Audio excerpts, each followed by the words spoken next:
दोस्तों, उल्लू एक ऐसा परिंदा है जो अक्सर अकेला ही देखा जाता है। ये आपने भी महसूस किया होगा कि ये परिंदा हमेशा उदास उदास सा ही रहता है और वीरान जगहों पर ही रहना पसंद करता है। पर आखिर ऐसा क्यों? क्यों उल्लू अपने आप को इंसानों से दूर रखते हैं और क्यों वो हमेशा अकेले ही वीरान जगहों पर रहा करते हैं? जानेंगे सभी सवालों के जवाब आज की इस वीडियो में। दोस्तों, एक मर्तबा एक शख्स हजरत इमाम जाफर सादिक के खिदमत में हाजिर हुआ और अर्ज करने लगा कि ए इमाम जाफर सादिक, आप मुझे बताए कि ये जो उल्लू परिवार है वो हमेशा वीरान जगहों पर ही क्यों रहता है और ये हमेशा उदास क्यों रहता है। जब हजरत इमाम जाफर सादिक ने ये सुना तो आप फरमाने लगे कि ए शख्स, जिस परिंदे को आज तुम देख रहे हो वो परिंदा हमेशा से ऐसा नहीं था। ये उल्लू पहले वीरान जगहों पर नहीं रहता था और ना ही ये उदास रहता था। इसके साथ एक वाकया पेश आया है जिसके बाद से ये परिंदा ऐसा हो गया है। ये सुनकर उस शख्स के अंदर झुंझलाहट सी उठी और उसे वो वाकया जानने का बहुत मन किया। तो वो हजरत से पूछने लगा कि बताइए हजरत, कैसा वाकया, आखिर ऐसा क्या हुआ था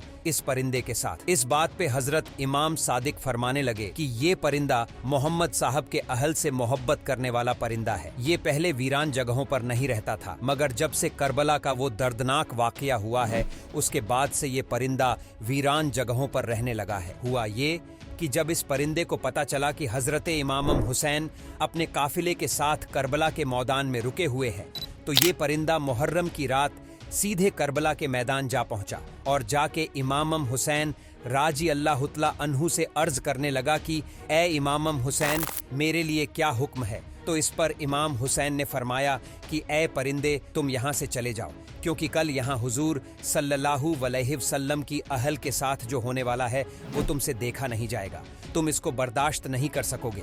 ये सुनकर उल्लू बहुत परेशान हो गया और अर्ज करने लगा कि ए इमाम हुसैन, मैं यहाँ से नहीं जाऊँगा। जब वो परिंदा जिद करने लगा तब इमाम हुसैन ने उसको वहाँ रुकने की इजाज़त दे दी, जिसके बाद उस उल्लू ने पूरा करबला का वाकया अपनी आंखों से देखा।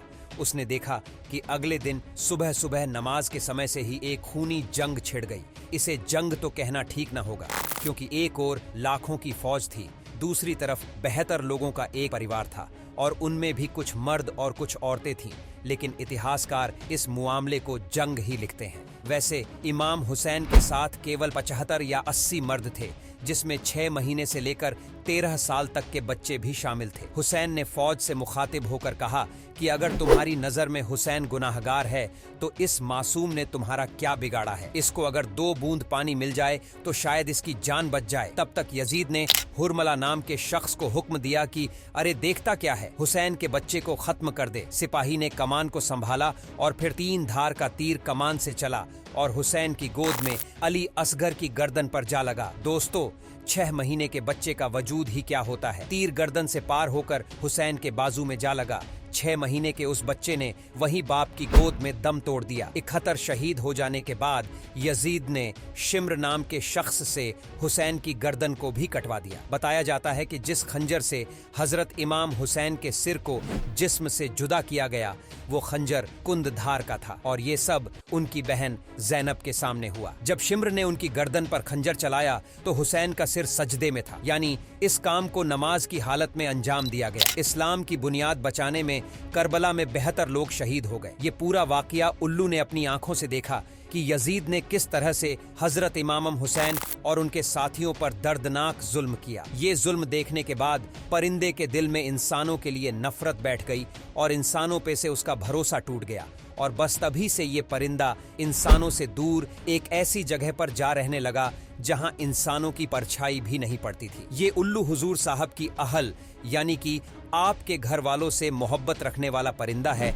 मगर आज भी बहुत से लोग उल्लू को मनहूस समझते हैं। अगर ये घर के आसपास आकर बोल देता है तो वो ये समझते हैं कि हमारे ऊपर कोई आफत या मुसीबत आने वाली है। कई बार तो लोग इसके बोलने की वजह से अपना घर बार तक छोड़ देते हैं। दोस्तों, यकीन मानिए कि उल्लू को मनहूस कहना एक जाहिलाना सोच है। ये बेचारे तो एक परिंदे है जो कभी कभार ही बोलता है और इसके बोलने से कुछ भी नहीं होता। याद रखे कि इसके बोलने से न तो आपके ऊपर और ना ही आपके घर में किसी भी सदस्य के ऊपर कोई परेशानी आने वाली है, चाहे ये रात में बोले या दिन में। इस्लाम की समझ को अगर आपके अंदर मौजूद होगी तो ये बेमतलब की बातें आपके जहन को गंदा नहीं कर पाएंगी। और एक आखिरी बात कहना चाहूंगा कि अगर आपको कोई बात परेशान करे, जैसे उदाहरण के तौर पे ये उल्लू वाली बात ही एक इंसान ने एक जानकार शख्स से पूछा तो सही इल्म हासिल हुआ। उसी तरह आप भी सही जानकारी हासिल करिए और सही इंसान से पूछने की कोशिश करिए ताकि ये फितने आपके अंदर घर ना कर पाए। आज के लिए बस इतना ही, मिलेंगे नेक्स्ट वीडियो में,